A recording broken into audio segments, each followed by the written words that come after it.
Our Lady of the Flowers, Part 10, page 151.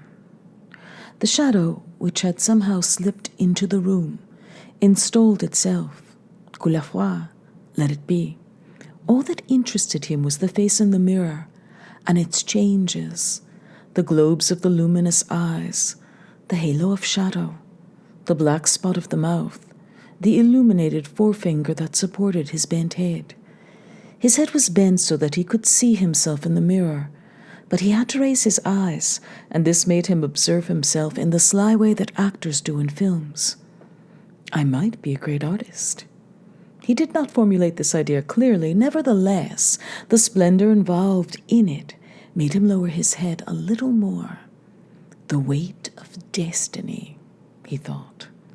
In the gleaming rosewood of the dresser, he saw a fleeting scene, similar in essence to many others that often visited him. A small boy was crouching beneath a barred window in a dark room, where he himself was walking about, with his hands in his pockets. Capitals rose from his sandy childhood, capitals like cactuses beneath the sky, cactuses like green suns, radiating pointed rays and steeped in poison. His childhood, like a Sahara, quite tiny or immense, we don't know. A childhood sheltered by the light, the scent and the flow of personal charm of a huge flowering magnolia that rose into a sky deep as a grotto, above the invisible though present sun. This childhood was withering on its broiling sand, with, in moments swift as pencil strokes, and as thin as the paradise one sees between the eyelids of a Mongol. A glimpse of the invisible and present magnolia. These moments were at all points like those of which the poet speaks. I saw in the desert your open sky. Ernestine and her son lived in the only house in the village, except for the church, that had a slate roof. It was a large, rectangular, freestone building, divided into two sections by a corridor that opened up like a heroic breach between the rocks. Ernestine had a rather large income that had been left her by her husband when he committed suicide by leaping into the green moat of the local castle. She could have lived in luxury, could have been waited on by several servants, and have moved about amidst huge mirrors that rose from the carpets to the gilded ceiling. She denied herself the luxury and beauty that kill reverie. Love, too. Once upon a time, love had placed her on earth and kept her there with the grip of a wrestler who was used to pinning huskies to the mat. At the age of 20, she had given birth to a legend. When the peasants speak of her later, they will be unable to refrain from evoking the creature whose face was all swathed, like the face of a wounded aviator, the very face of Wiedmann, except for the eyes and mouth, in strips of gauze, so as to shield the thick coatings of a special beauty cream that protected her skin from sunburn and hay, when she came in summertime to do the haying at her father's place. But bitterness had passed over her face like an acid, eating away the sweetness. She now feared whatever could not be spoken of in a simple and familiar way, with a smile. This fear alone proved the danger of a relapse into the power of the greedy one, beauty.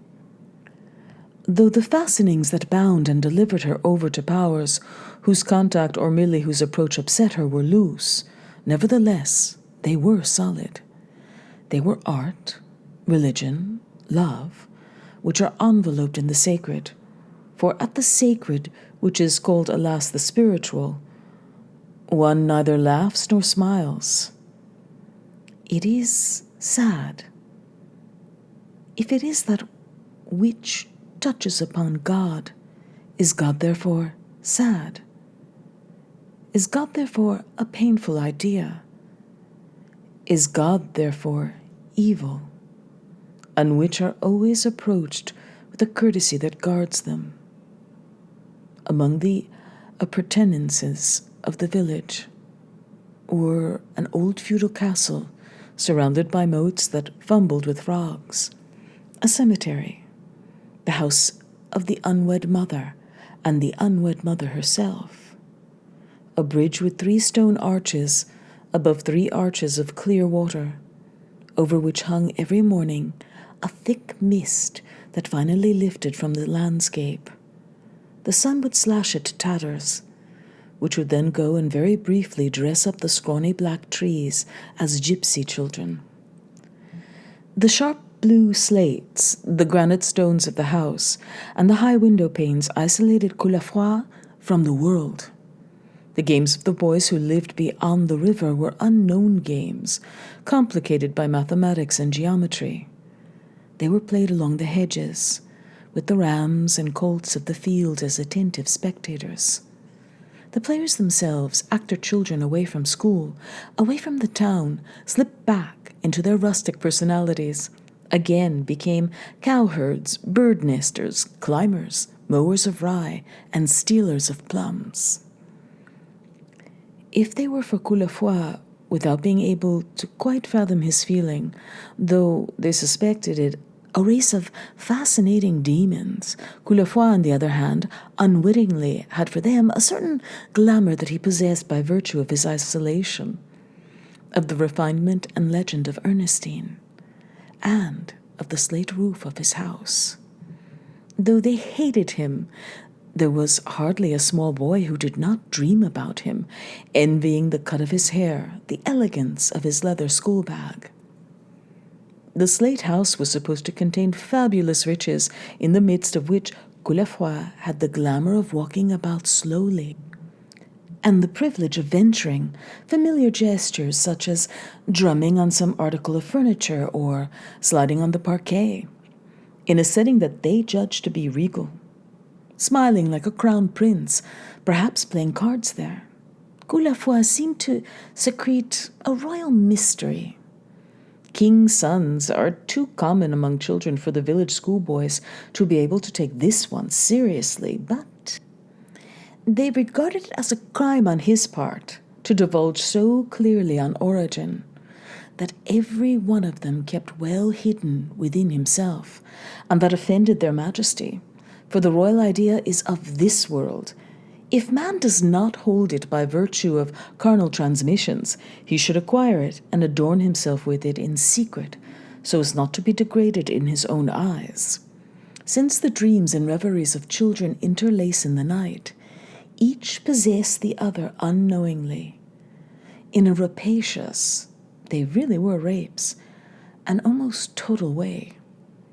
The village, which they recreated for their own use, and where we have said the children were sovereign, was entangled in practices that were without strangeness to those who lived in a village of strange nights, where stillborn children were buried toward evening, carried to the cemetery by their sisters, in pine boxes as narrow and varnished as violin cases, where other children ran about in the glades and pressed their naked bellies, though sheltered from the moon, against the trunks of beeches and oaks that were as sturdy as adult mountaineers, whose short thighs bulged beneath their buckskin breeches, at a spot stripped of its bark, in such a way as to receive on the tender skin of their little white bellies the discharge of sap in the spring.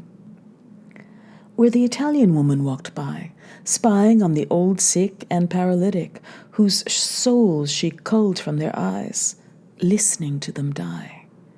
The old die the way the children are born, having them at her mercy, and her mercy was not her grace.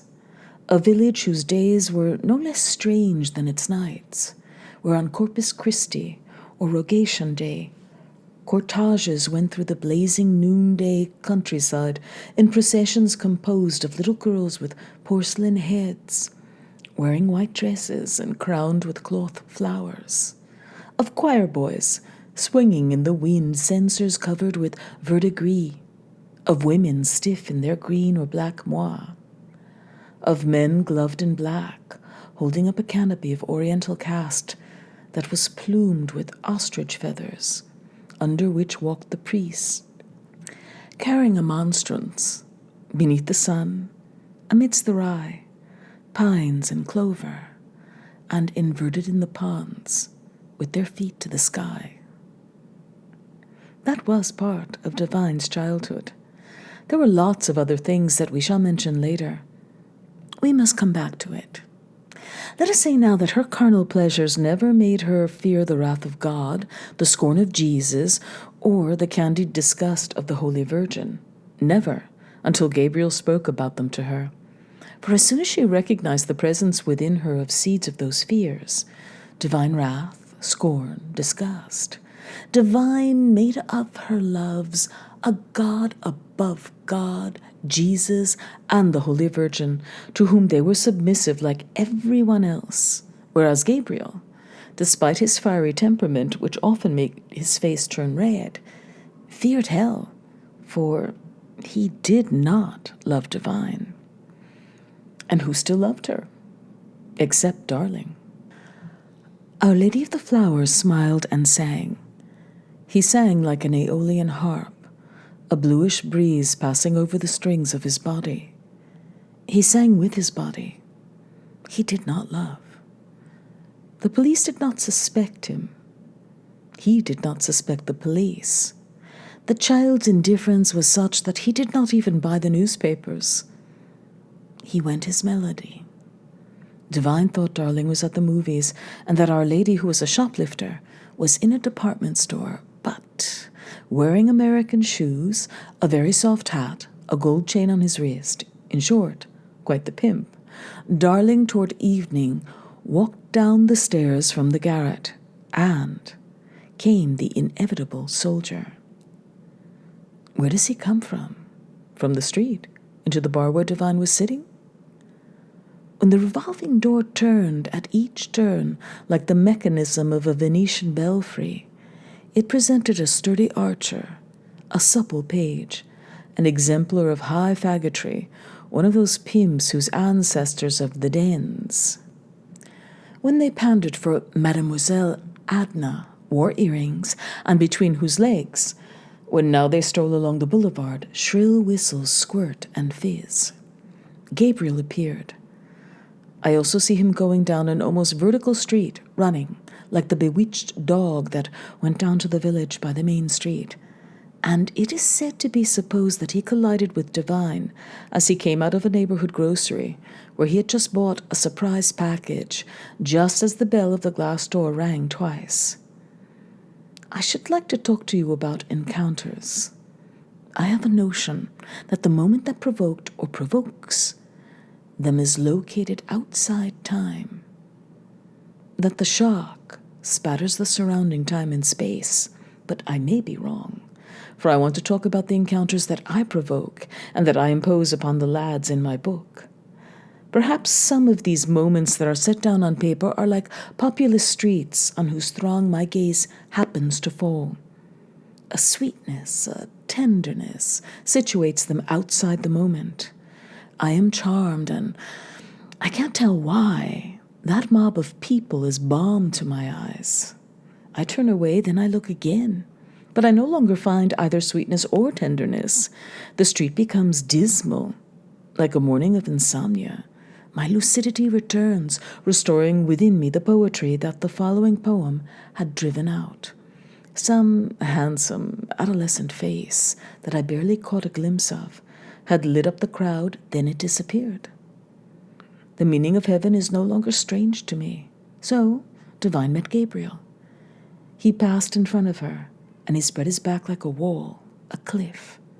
This wall was not very wide, but it unfurled such majesty upon the world, that is, such serene force, that it seemed to Divine to be made of bronze, the wall of darkness out of which flies a black eagle with outspread wings.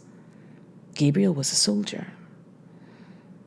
The army is the red blood that flows from the artilleryman's ears. It is the little Lightfoot soldier of the snows crucified on skis. A spahi on his horse of cloud that has pulled up the edge of eternity. It is masked princes and brotherly murderers in the foreign legion. It is, in the mariners of the fleet, the flap that replaces the fly on the pants of horny sailors, lest, so they say, finding an excuse for everything, they be caught in the tackle during maneuvers. Lastly, it is the sailors themselves who charm the sirens as they twist about the masts like whores about pimps. As they wrap themselves in the sails, they toy with them like Spanish women with their fans, laughing aloud or with both hands in their pockets, balancing themselves upright on the bridge. They whistle the true waltz of the sailors. And the sirens fall for that? They dream of that spot where the kinship between their bodies and those of the seamen ends. Where does the mystery start? They ask each other. It is then that they sing. Gabriel was in the infantry and wore sky blue cloth that was thick and fleecy. Later on, when we have seen more of him and there's less question about him, we shall describe him more fully. Divine, of course, calls him Archangel, and also my liqueur. He lets himself be worshipped without batting an eyelash. He doesn't mind. Out of fear of Darling, especially out of fear of hurting him, Divine has not dared take the soldier to the garret. She meets him in the evening on the promenade of the boulevard, where he tells her very sweetly the story of his life, for he knows nothing else. And Divine says, "It is not your life story you're telling me, Archangel, but an underground passage of my own, which I was unaware of." Divine also says, "I love you as if you were in my belly." And also, "You're not my sweetheart, you're myself, my heart, or my sex, a branch of me." And Gabriel, thrilled, though smiling with pride, replies, "Oh, you little hussy." His smile whipped up at the corner of his mouth a few delicate balls of white foam. Meeting them one night, Milord the Prince, with his fingers encircled in the form of a ring like those of an abbé, preaching, tosses off to Divine as one tosses an eyelash, "You busy bee, you," and whisks away, having united them. All along the way from Blanche to Pigalle, others bless them in like manner and consecrate their union. Aging Divine sweats with anxiety.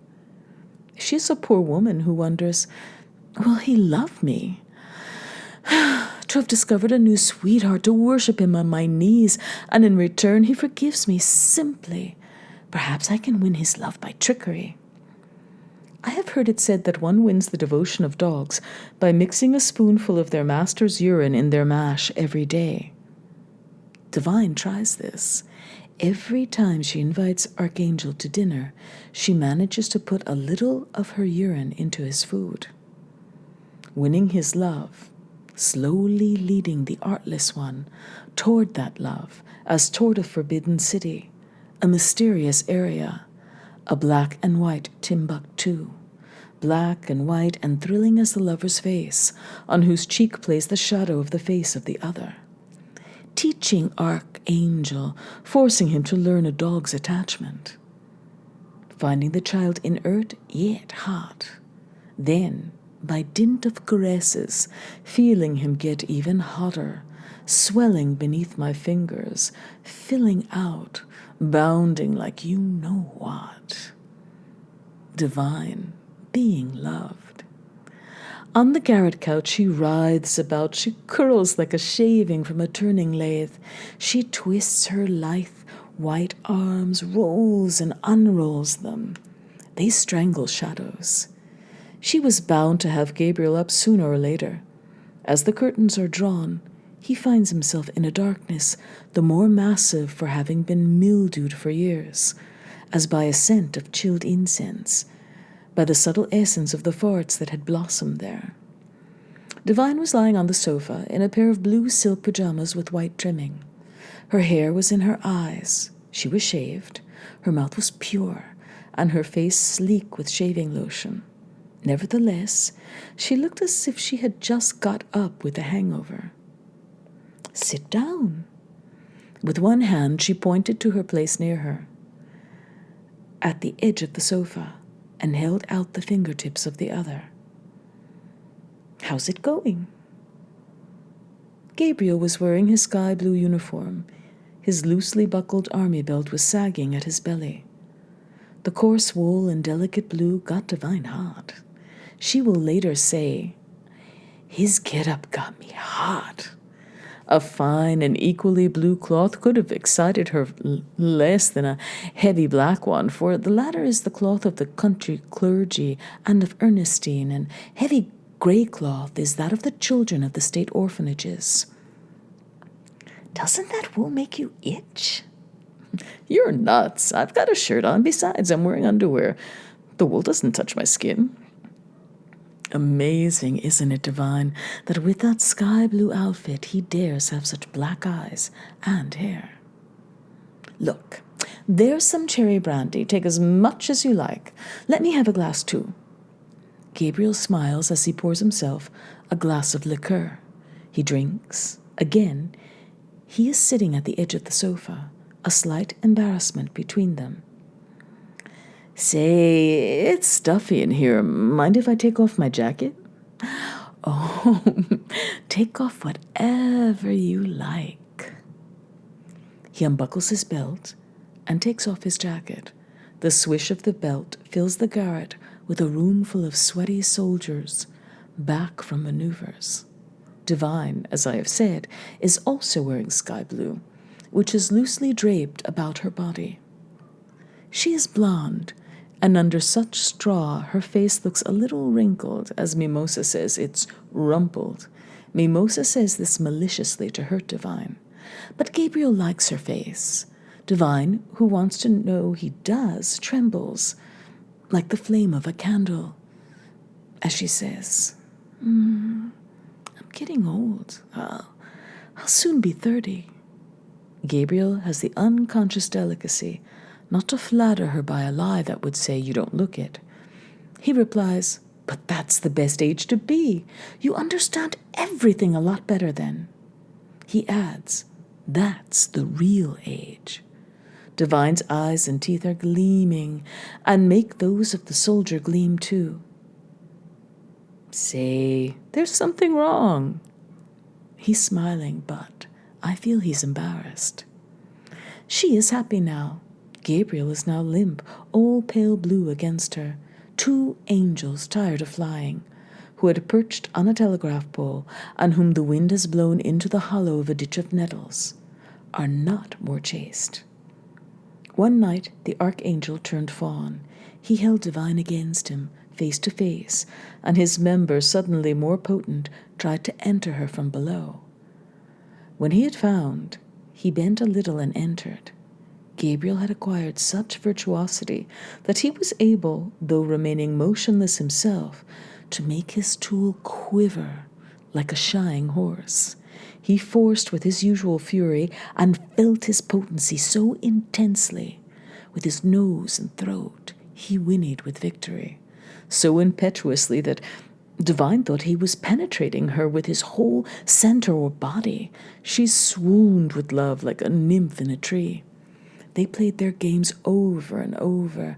Divine's eyes became brilliant, and her skin suppler. The archangel took his role of fucker seriously. It made him sing the Marseillaise, for he was now proud of being a Frenchman and a Gallic cock, of which only males are proud. Then he died in the war. One evening he went to the boulevard to see Divine. "I got a furlough. I asked for it on account of you. Come on, let's go eat. I've got some dough now." Divine raised her eyes to his face. "Do you love me, Archangel?" Gabriel's shoulders twitched with annoyance.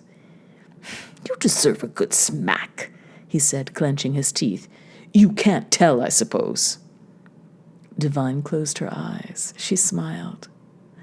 "Go away, Archangel," she said in a hollow voice. "Go away. I have seen thee enough. Thou givest me too much joy, Archangel." She spoke as a somnambulist would, standing straight and rigid, with a set smile on her face. "Go away. or I'll fall into your arms, oh, Archangel, she murmured.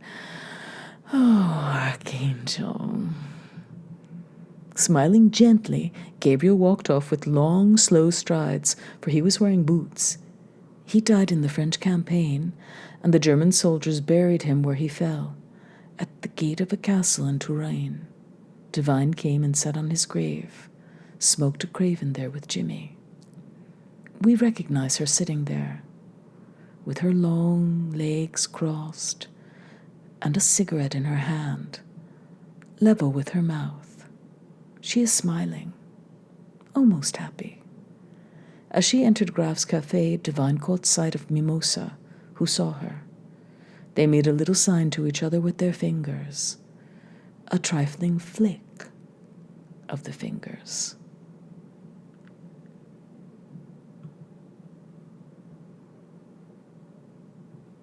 Hello, and how's that Our Lady of yours, sweetie? Oh, don't talk to me about her. She's run off. The lady's gone, flown, carried off by the angels. She's been stolen from me, Mimo. Behold me, the quite tearful. Make a novena. I'm going to take the veil. Your lady has gone off? You mean your lady has wiggled away? But that's just awful. She's a harlot. Let's forget her. Mimosa wanted Divine to sit at her table. She said that she was rid of her clients for the whole evening. I'm having a little Sunday outing, so there. Have a glass of gin, child. Divine was worried. She did not love Our Lady to the extent of suffering at the thought that someone might squeal on him, if he should happen to be mixed up in some shady business. But she remembered that Mimosa had swallowed a photo of him the way one swallows the Eucharist, and that she had acted very offended when Our Lady had said to her, "You're a real bitch." She smiled, however, and brought her smile up to Mimosa's face, as if to kiss it, and their faces were suddenly so close that it seemed to them as if they were present at their nuptials. Both queens were horrified at the idea. Still smiling divinely, Divine murmured, "I detest you." She didn't say it. The sentence took shape in her throat. Then, immediately, her face closed up like a clover at twilight. Mimosa didn't understand what was going on. Divine had always kept to herself the singular communion of Mimosa, for she feared that if Our Lady learned of it, he might change his mind and make coy advances to her rival. Our Lady was coyer than a queen. He was as whorish as a gigolo. To herself, Divine explained that she wanted to spare Our Lady the sin of pride, for as we know, it was very hard for Divine to be immoral, and she managed to be so only at the cost of long detours, which made her suffer. Her personage is trammeled by 1,000 feelings and their opposites, which tangle and untangle, knot and unknot, creating a mad jumble. She did violence to her feelings. Her first desire was of the following order. Mimosa mustn't know a thing. She's a bitch, and I hate her. It was a pure desire, born directly of the fact.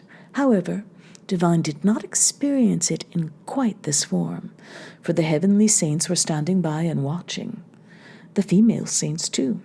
They did not frighten Divine because they are terrible, that is, because they are avengers of wicked thoughts, but because they are made of plaster, and their feet are set on lace in flowers, and because in spite of this, they are omniscient. She thought to herself, Our Lady is so proud and so dumb. This clearly implied the first proposition, which followed as a natural conclusion, but its moral cast allowed it to be stated. It was by an effort, a swagger, that she managed to say, "She won't know anything, that slut, Mimosa." But in this way, too, she was disguising her hatred beneath a bit of playful tinsel, for she referred to Mimosa as she. Had she said he, it would have been more serious.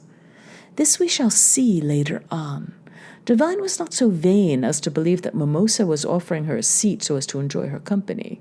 She was therefore wary. She said aloud, I'm playing Sitting Bull." "Playing what?" said Mimosa. Divine burst out laughing. "Oh, I'm such a camp." Roger, Mimosa's man, must have smelled something fishy.